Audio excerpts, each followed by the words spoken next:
Starting this one off 7-handed from the low jack, I raise to 20 with pocket aces and I get 4 callers, the hijack, cutoff, button, and big blind.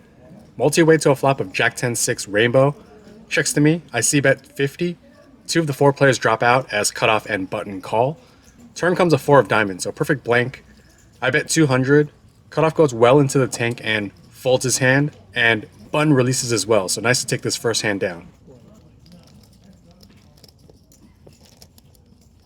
Next hand there's a limp. Hijack makes a small raise to 15. I'm in the small blind with pocket queens and 3-bet it to 60. Folds back to the hijack who calls with 800 back.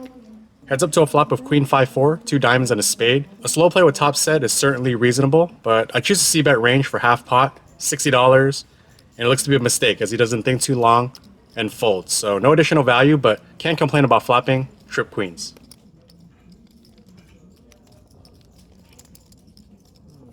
Next hand there's a limp from under the gun. I raise to 25 from the low jack with 7-9 of clubs.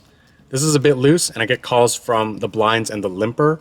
4 ways to a flop of king 6-3, 2 clubs and a diamond, so I flop a flush draw. Checks to under the gun who bets 40. I call, small blind folds, big blind calls. 3 ways to a turn of a 9 of hearts, so I transition from drawing to value. Checks to me this time, and I deliberate a bit before betting 125. Based on the turn checks, I don't expect to be up against a king unless big blind has king rag. And turning a pair of 9s, my hand needs some protection, and there are quite a few hands to get value from. After some individual tanking from both players, they decide to let it go, so I take this one down.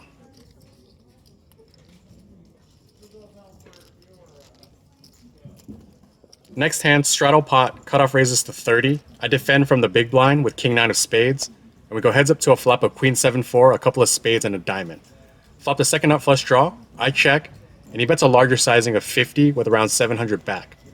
An opportunity to mix here, and I like a check raise more than a call, but I choose the latter. We go to a turn of a 10 of hearts, so I pick up gut equity.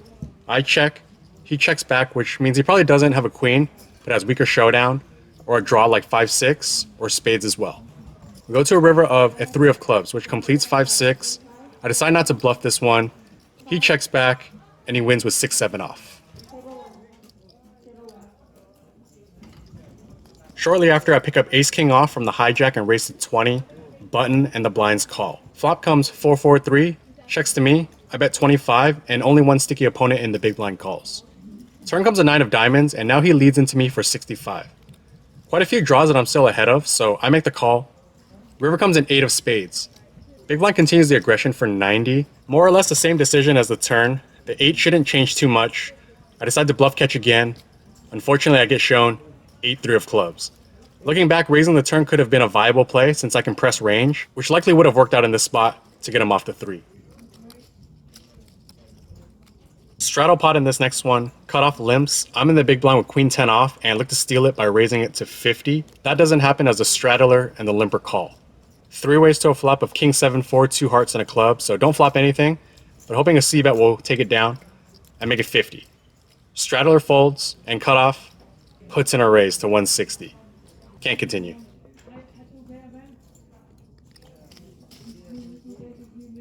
This next hand is a pretty significant one. There's a raise to 20.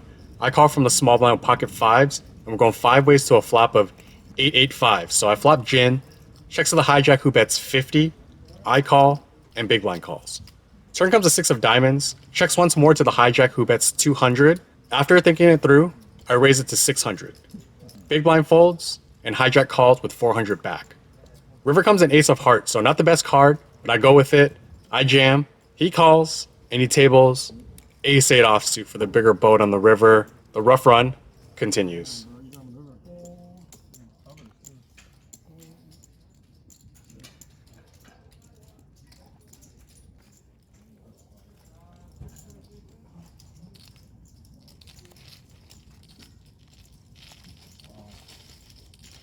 After that last hand, I stopped filming to focus on the game, but I do catch the latter portion of this upcoming hand.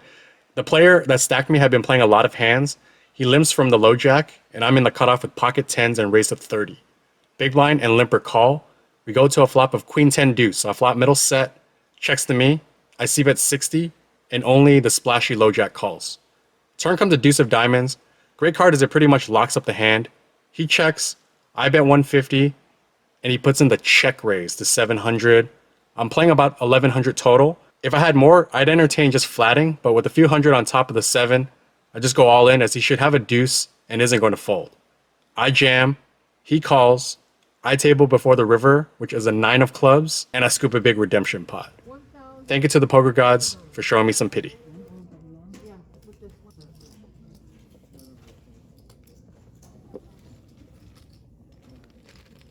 Six-handed in this next one, under the gun limps, I raise a 25 from the cutoff with Jack 9 of spades, and I get 3 callers, the button, big blind, and under the gun. Flop comes Jack 7-3, 2 hearts and a diamond. 2 players check, I decide to check, and button checks. Turn comes a 9 of clubs, so I pick up 2 pair. The big blind, same player that I've been getting in big hands with, bets 65. Under the gun folds, I raise to 200. Button folds, and the big blind calls. River comes a 4 of spades, great card as the draws bricked aside from 5-6. He checks, I go for a polarized sizing of 340, and he puts in a chip to signify a call. I table, and it's good.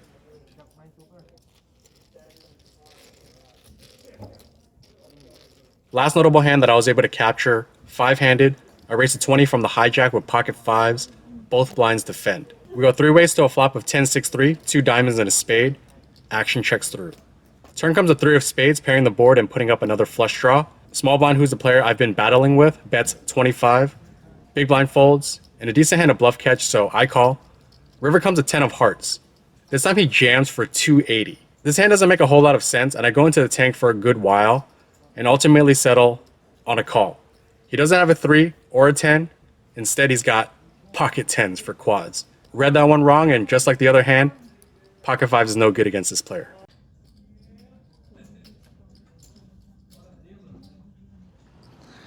All right, that's gonna do it for this session. Started at 10:45 in the evening. It's now 3:45 in the morning. 5-hour session, very crazy session.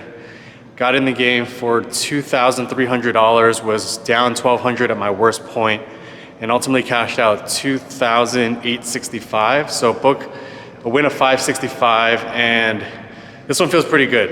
It's the first win that I've booked in the last 13 sessions, as just been on this long downswing, and it's finally nice to break that curse. Hope to build on this. A lot of things to take away from tonight. Even though it was a win, I actually played pretty bad, in my opinion. A couple spots towards the end that I actually didn't get on camera, just didn't play them well at all, so I need to review some spots. In the midst of this downswing, I definitely appreciate the continued support on this channel with those of you watching and subscribing. Please do so if you haven't already, to hit that sub button. I want to continue to grow both my game and this overall channel, and I really appreciate you all coming along for the ride. It really helps when going through this downswing to just have another avenue that's still poker related that just is positive. So thank you for that, and with that, I'll see you guys on the next one.